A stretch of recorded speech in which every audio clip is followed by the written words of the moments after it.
All right, let's get to the big story. Some time ago, the president came out and said in 2020, Uganda will have achieved middle income status. Of course, previously, the president has said many different things. There's one particular newspaper article that's been making rounds on social media where the president said that he would end poverty by 2017.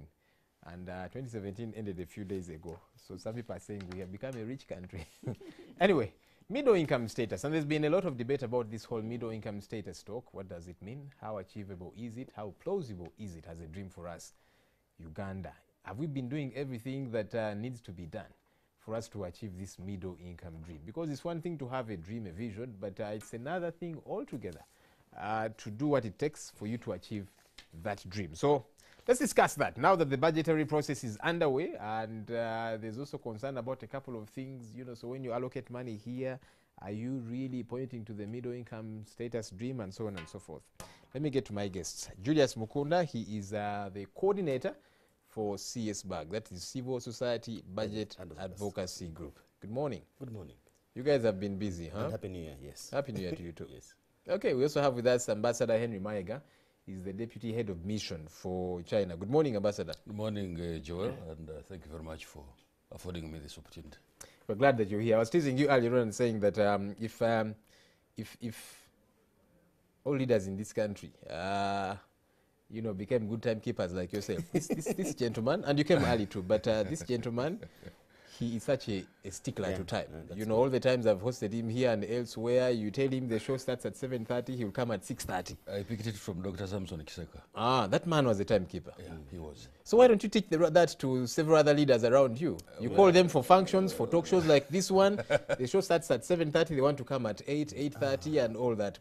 Thank you very much for your kind remarks, but of course this is the beginning of, I think, educating Ugandans that time is a resource.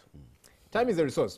All right, so Julius, you folks came out yesterday and you were talking about this whole middle income status dream. Of course, we'll try and see how we lace it with the budget process. And you are saying this dream is unachievable. It's not the first time I've heard you say so. You folks in civil society, you have come out again now that we are drawing near to 2020. Why do you say it's unachievable? Because 5 out of 16 sectors are on track, according to National Planning Authority. Not according to me, according to National Planning Authority. And that we are seeing a variance of around like 2 trillion for sectors to be able to get that partition. If to get to that, there's a variance between NDP and the budget, and that's what we have been saying. That for us to be able to get into a middle status, we need to be on track according to NDP. So our point basically is that 5 out of 16 sectors are on track. We are in the 4th year of the NDP. We are remaining with 1 year. We need a miracle. We need a miracle. But let's first break this that you're saying down for our viewers. We need to be sure they are on the same page with us. When you say 5 out of 16 sectors, what sectors are those? And when you say on track, what does it mean to be on track? To be on track means that you need to be able NDP has got a target for you. This is the amount of money you require to beat the NDP targets, because NDP has got its targets.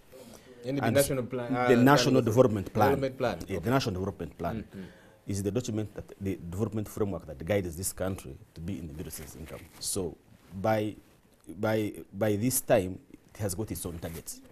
So the 5 sectors that are on target include land and housing, social development, accountability, legislature, water and development. So you can see water, for example, roads, which takes a huge chunk of our money, is not there. And that tells you something, that if we are not dealing with infrastructure, we are not implementing infrastructure according to plan, it means that we are not likely to connect, to make connections in terms of our development. And of course is that one of the biggest challenges we have in the infrastructure sector is the absorption capacity, because the Auditor General is telling us that actually for almost the last 10 years, we are having that the road sector has been consuming only 40% of the loans that it has acquired. So it tells you that as a government, they need to sit down and look at how can we utilize the remaining year to be able to fit into the middle income status target. Ambassador, the president has said this severally. He is sticking to his promise. He's saying by 2020, this country is going to be middle income status. Now, Just to, you know, give some guidance to our viewers. You see, currently our GDP per capita is about 660 US dollars. Julius might have the latest figures. For middle income status, and that's lower middle income status, we are talking about 1,033 US dollars. That's from that to about 4,000. That's for lower middle income status. For upper middle income status, from 4,000 US dollars to about 12,000 US dollars. We are hoping we can hit the 1,000 mark, you know, so that we are in the lower middle income status. Do you see this achievable in 2020? Well, to begin with, I think the target was 2020, and it still is. There's no doubt about that. But of course, just like we can liken the aspirations or the objectives or targets of a family, that in this year we're going to put up a house, we'll have so much farmland and so on and so forth by the end of the year.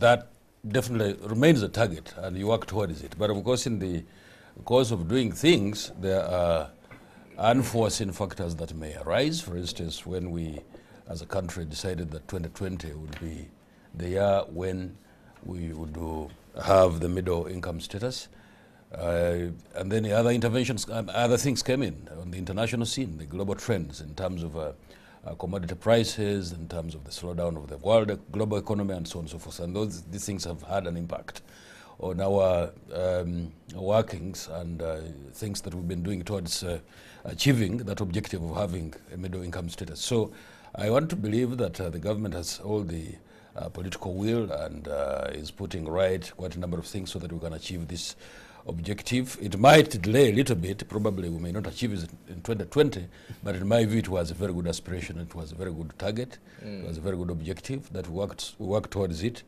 And it shows that the government has the plans to make sure that the people of this country can enjoy their citizenship. You see, that's what I was saying. It's very good to dream. Yeah. And I think it's very good that we have a dream. But you see, for us we are saying, yeah, but let's live with reality. For example, if you find out that we have an energy excess, but you still have some parts which get a blackout. And this energy Like there was a total blackout yesterday. I think last night it was a technical Oh, it thing. was, yeah, we understand it was. Because we had technical things. But actually, it affected both Uganda and Kenya. Yes. Right, sure. So for me is, okay, what does that mean if we want to achieve a middle status income? Because it means that when we are trying to look, we concentrate more on generating power, we forgot about transmitting it. You have seen lines across, Masakambara Road, even along, this Guru Road. You have these beautiful power transmissions, but there are no lines that connect electricity that are going to put electricity. So for me it's good to dream, but we need to step back and live with the reality. What can we do as Uganda? First, let's concentrate and say what kind of sector is likely to push us to middle income status in this country. We know more than 70% of Ugandans deal in agriculture. But you see, you go to agriculture, the same thing. They are telling us that in 1 year, they would have improved the skills of farmers by 40%, from 5 to 40%. It's unrealistic. You can't do that. Why don't they say 5%, and at least you can count on that? So for me, I think... The president gave out 18 million hoes to farmers, and you guys complained. Again, these are some of the things. Okay, fine. Thanks for the gift, but can the gift take us to that middle income status? So I think that there is need for coordination in terms of what can take us and what cannot, and what that can take us. How much should we invest in it to ensure that it functions properly? I mean, dreaming is perfect, but we need to live with reality. Ambassador, he talks about dreaming, and you see, we make incredibly good plans in this country. Vision We are the 2040, even before then, Vision 2020, 2030. Incredible plans on paper. We have all these, each time there's the budget process is on, independence, and all these different celebrations we have. There's always a theme, and you can see that there's some energy into planning, and so we come up with, well put together slogans and documents, but many times these things gather dust. Many times we seem to be acting contrary to the plans that we make. Where is the mismatch? I don't want to agree, first of all, that the future is bleak, because I live in China and I know that they've had lots of national development plans, and some of them were actually workable, others were revised, and over time, in the last 40 years, the Chinese have made it to the extent that now the Americans are actually borrowing from the Chinese. So I don't think that this thing which we are talking about is going to be a bed of roses. There will be adjustments, and these are normal things that happen in any country or to any country. That if you have an objective to achieve and it doesn't seem to be coming through, then you have to revise the path that you are using and the methods and the interventions that you have. And secondly, I want to believe that, of course, we would have done quite a number of things. I mean, when you talk about power generation and all that, and then transmission, where there are still gaps, all these things require resources. So the question that comes out of these kinds of things and arguments is that how big is our resource envelope? Because on the one hand, yes, we want to do quite a number of things, but how much? Of course, I know that the opposition, for instance, in this country has been talking so much about corruption, which is true. Everybody should have a concern over that one. But the resource envelope, how big is it? Assuming that we removed, of course, I understand I think over 500 billion Uganda shillings are squandered in as far as corruption is concerned in this country.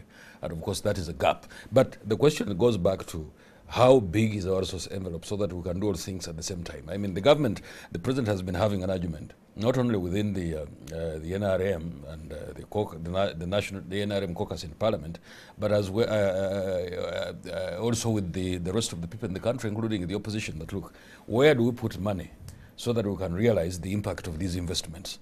And quickly. And the president has been spot on because he has been talking about infrastructure. And now, this financial, of course, where things are going to change a little bit because there is also pressure from the civil servants who want increments. And of course, it is their right that they should do so. But we must, I think, make sure that we put our priorities right. What do we want in this country? Do we want development? Do we want to invest in health? Do we want to invest in agriculture? Do we want to invest in infrastructure? All these things require a lot of money. But how big is our resource envelope? Of course, the concern, I can answer that. Corruption is a very big problem in this country, which should be a concern of everyone. The envelope we have is only 15 trillion. That's what URA is going to collect the next financial year, 15.5 trillion. Out of that, 3 trillion is going on wages and 13.3 is going on non-wage. So already we've finished the URA envelope. The rest, what we're going to do, we're going to borrow money. And, I mean, I'm glad that actually